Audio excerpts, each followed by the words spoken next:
ठळक घडामोडी.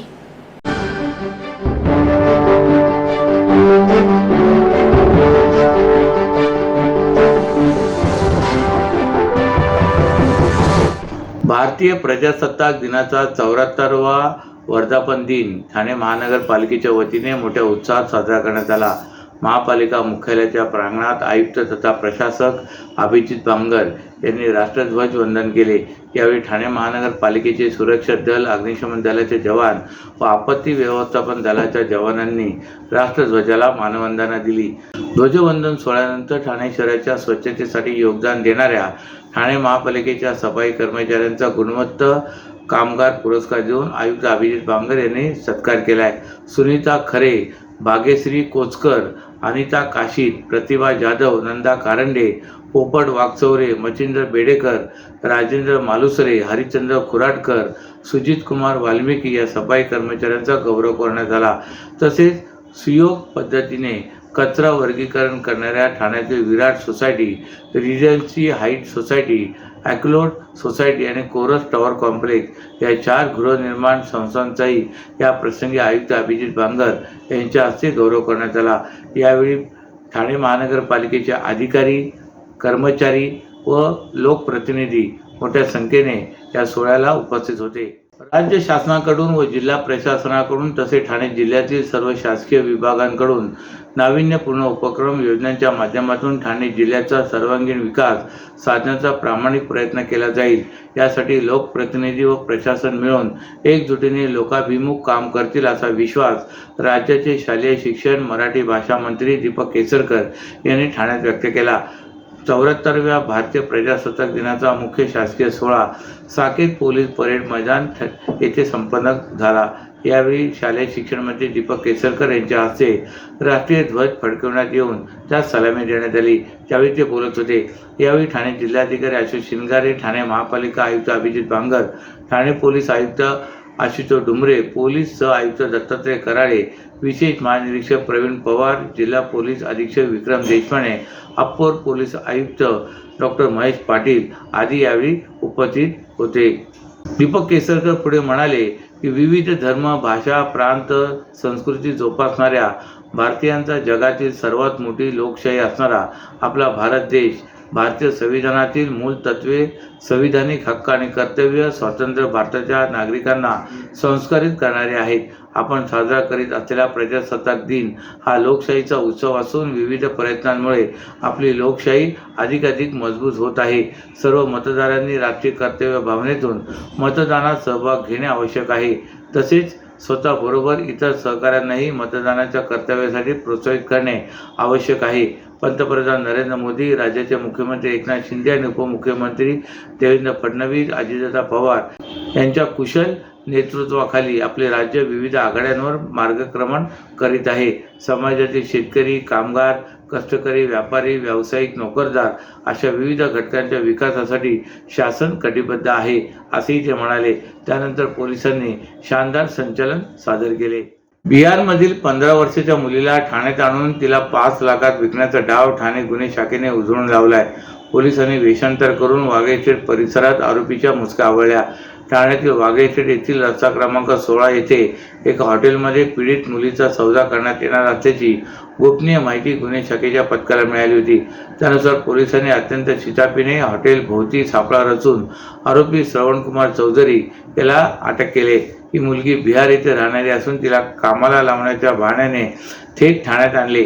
तेथे मुलीची 5 लाखात विक्री करण्यात येणार होती. याबाबतची खात्रीलायक माहिती ठाणे गुन्हे अन्वेषण विभागाच्या वागळे एस्टेट युनिट 5 ला मिळाली होती. ठाण्याच्या वागळे एस्टेटमधील एका बड्या हॉटेलमध्ये पीडित मुलीचा सौदा करण्यात येणार होता. मिळालेल्या माहितीच्या आधारे 23 जानेवारी रोजी युनिट 5 चे वरिष्ठ पोलीस निरीक्षक विकास घोडके आणि अनैतिक मानवी वाहतूक प्रतिबंधक विभागाचे वरिष्ठ पोलीस निरीक्षक चेतना चौधरी यांच्या पथकाने वेशभूषा बदलून डाव उधळून लावत आरोपी श्रवणकुमार चौधरी याला रंगेहात अटक केली. पुढील तपास सुरू असून पीडित मुलीची उल्हासनगर येथील बाल सुधार गृहात रवानगी करण्यात आली आहे. TJSB सौर शक्ती कर्ज गो ग्रीन, करा वीज बिलावर बचत.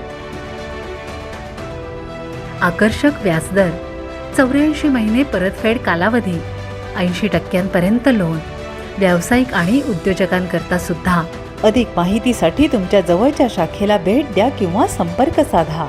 1800-223-466 आणि 1800-266-3466. ठाणेकर मालमत्ता करदात्यांसाठी करातील व्याज माफी अभय योजना 31 डिसेंबर 2023 पर्यंत मालमत्ता करावरील 100% व्याज माफ.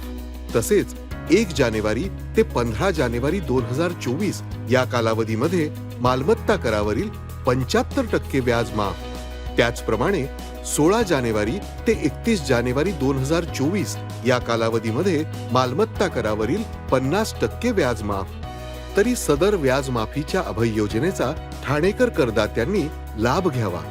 महानगरपालिकेच्या कोणत्याही संकलन केंद्रावर कर भरण्याची सोय आहे. ATM, डेबिट, क्रेडिट कार्डद्वारे कर भरण्याची सुविधा उपलब्ध करून देण्यात आली आहे. सोमवार ते शनिवार या दरम्यान सकाळी 10:30 ते सायंकाळी 5 वाजेपर्यंत संकलन केंद्राची वेळ असून करदात्यांच्या सोयीसाठी रविवारी संकलन केंद्र सकाळी 10:30 ते दुपारी 1:30 वाजेपर्यंत सुरू ठेवण्यात येत आहे.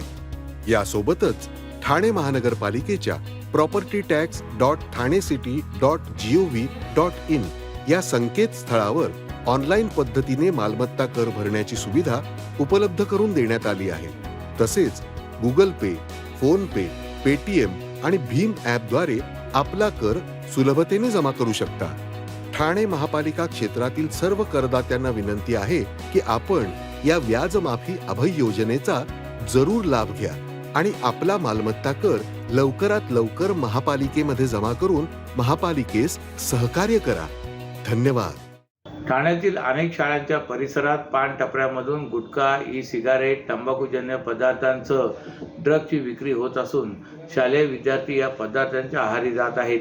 या पदार्थांच्या सेवनाने त्यांच्या वागण्या बोलण्यात अनपेक्षित बदल दिसत आहेत. त्यांच्या दप्तरातही कधीकधी नशेच्या गोळ्या आढळून येत असल्याच्या तक्रारी शिक्षकांनी केल्या.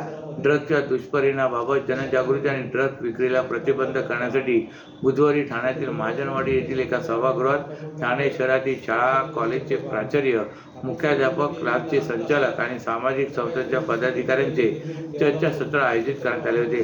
यावेळी शिक्षकांनी अंमली पदार्थांचा व्यवसाय शैक्षणिक क्षेत्राला घातक ठरत असल्याची भीती व्यक्त केली. पान टपरीवर मिळणारी नशेची गोळी सेवन करून विद्यार्थी शाळेत येतात. त्यावेळी ते नशेत असतात. त्यांच्या वर्तनात बदल पाहायला मिळतो, अशी तक्रार एका शिक्षकाने केली. काही मुले या गोळ्या शाळेत आणून त्या इतर मुलांनाही देतात.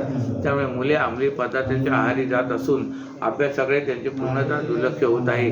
पान टपऱ्यावर सिगारेटची विक्री होत असून मुलाकडेही त्या सापडत आहेत. त्यामुळे या पान टपऱ्यांवर कारवाई करण्याची मागणी शिक्षकांनी केली. शाळा कॉलेजच्या परिसरात तस्कर फिरत असतात.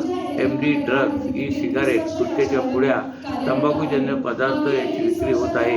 यावेळी व्यासपीठावर पोलीस सह आयुक्त दत्तात्रय कराळे, अप्पर पोलीस आयुक्त डॉक्टर महेश पाटील तसेच श्रीरंग शिक्षण संस्थेचे अध्यक्ष मिलिंद बल्लाळ उपस्थित होते. देशाच्या 75व्या प्रजासत्ताक दिनानिमित्त आपल्या भारतीय शूर सैनिकांच्या शौर्याचा आणि बलिदानाचा गौरव करण्यासाठी सोल्जर रिपब्लिक रनचे आयोजन भारतीय जनता पार्टीचे ठाणे शहर उपाध्यक्ष व नवयुग मित्रमंडळाचे अध्यक्ष श्री रमेश आंबरे, माजी नगरसेविका स्नेहाताई रमेश आंबरे यांच्या वतीने आज सकाळी 5:30 वाजता करण्यात आले होते. सदर रिपब्लिक रन फिटनेस जागरूकता पसरवण्यासाठी व वीर सैनिकांचा सन्मान करण्यासाठी, निधी उभारून मदत करण्यासाठी व आपल्या राष्ट्राच्या पराक्रमी सैनिकांच्या शौर्याचा आणि त्यागाचा सन्मान करण्यासाठी सोल्जर रिपब्लिक रन या स्पर्धेचे आयोजन करण्यामागचा उद्देश असल्याचे आयोजक रमेश आंबरे यांनी सांगितले. तसेच यावेळी देशाच्या वीरांना आदरांजली वाहण्यासाठी समर्पित देशभक्तांनी कौतुक याची भावना जागृत करणारे अनेक आकर्षक कार्यक्रमही सादर करण्यात आले. या स्पर्धेचे यंदाचे दुसरे वर्ष होते. या स्पर्धेमध्ये ठाणे जिल्ह्यातील जवळपास 500 स्पर्धक सहभागी झाले होते. विजयी स्पर्धकांना आमदार निरंजन डावखरे व भारतीय जनता पार्टीचे उपाध्यक्ष तथा नवयुग मित्रमंडळाचे अध्यक्ष रमेश आंबरे यांच्या हस्ते मेडल देऊन गौरवण्यात आले. आज प्रजासत्ताक दिनानिमित्त स्नेहाताई आंबरे आणि रमेशजी आंबरे यांनी एक फार चांगला आणि एक आगळा वेगळा या इकडे कार्यक्रम आयोजित केलेला आहे. आज सोल्जर रन हे आपल्या ज्या देशाचे सैनिक आहेत यांना मानवंदना म्हणून या इकडे मॅरेथॉनचे आयोजन केलेलं आहे आणि आपण बघतोय की मोठ्या प्रमाणात नागरिक असतील आणि त्याचबरोबर एअरफोर्स असतील किंवा आर्मीमध्ये असलेले सैनिकही या रिपब्लिक रनमध्ये सामील झालेले आहेत. अतिशय चांगला आणि या स्तुत्य उपक्रमाला प्रमाणे आम्ही याही वर्षी सोल्जर मॅरेथॉन रनची सुरुवात केली आहे आणि तुम्ही बघाल की सकाळी 5:30 वाजल्यापासून इथे विविध कार्यक्रम आम्ही घेतलेले आहेत आणि पहिली 5 किलोमीटर, नंतर 3 किलोमीटर आणि 2 किलोमीटर असे याच्यामध्ये 1000 ते 1200 लोकांनी याच्यात सहभाग घेतला आणि सायकलिंग 40 ते 50 लोक, जी पहिल्यांदा आम्ही सायकलिंगची रेस घेतली त्यात 40 ते 50 लोकांनी पार्टिसिपेट केलं आणि असाच हा उत्साह आणि आज आपला रिपब्लिकन डे असल्यामुळे लोकांना अति उत्साह आणि आनंदाचं वातावरण आहे.